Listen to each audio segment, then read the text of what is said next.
Siya si Katerina. Kinukulong niya ang sarili sa kwarto dahil noong nagpasuri siya sa doktor ay positive siya sa sakit na HIV na nakuha niya sa kanyang boyfriend na di kalaunan ay hiniwalayan din siya. Para makapaghiganti sa mga kalalakihan ay pumunta siya sa bar at gustong magpaararo kahit kanino at may pasa ang sakit sa kanila. Ang una niyang biktima ay si Boyet. Tinitigan niya lang ito at agad na napapayag na pumunta sa banyo at doon binaon ni Boyet ang mapurol na sandata. Gusto niyang gumamit ng magic kapote ngunit hindi pumayag si Katerina at sinabi pa na sa loob na lang ng kuweba iputok. Tuwang-tuwa naman si Boyet dahil mas masarap iyon. Pagkatapos magpaararo ay inumaga nang umuwi si Katerina. Nagpahinga muna saglit at umalis ulit para maghanap ng bagong biktima. Pumunta siya sa National Bookstore at doon nakita niya si Oscar. Hinawakan niya ang kamay ni Oscar at hinila papunta sa abandonadong building. Pero si Oscar ay laging handa. May dala siyang magic kapote ngunit hindi ito pinagamit ni Katerina at sinabi na sa loob ng kuweba muna ipaagos. Nang makaraos si Oscar ay mabilis na umalis si Katerina at umuwi para magpahinga. Ngunit hindi pa rin siya nakontento.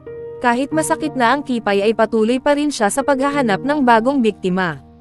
Sa online dating app, nakilala niya ang mag-asawa na gusto siyang isama sa ritual na kanilang gagawin. Dinala si Katerina sa bahay ng mag-asawa at doon na nila ginawa ang ritual.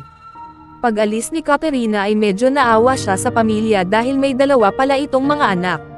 Ngunit wala na siyang magagawa dahil nangyari na ang dapat mangyari. Pagka-uwi niya pinara niya ang sasakyan na may 3 sakay na mga lalaki. Alam niya na may binabalak ang 3 lalaki sa kanya kaya siya na mismo ang nagpakita ng motibo. Dinala siya sa isang madilim na lugar. Pinahinto niya ang sasakyan at naghubad ng panty sa harap nito. Bumaba ang 3 kalalakihan at humiga na rin si Katerina sa hood ng sasakyan. At dito na nga siya sinimulang araruhin ng 3. Walang pakialam si Katerina sa kanyang sarili basta maipasa niya ang kanyang sakit. Inumaga na namang umuwi si Katerina. Kinabukasan, maaga siyang nagising para maghanap ng bagong mabibiktima ngunit isang tawag ang bumulaga sa kanya. Ang tawag ay nagmula sa kanyang doktor. Sinabi dito ng doktor ang magandang balita.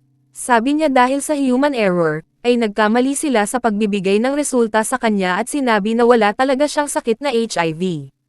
Natulala si Katerina sa balita.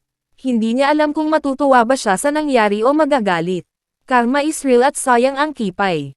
At dito na nagtatapos ang ating kwento.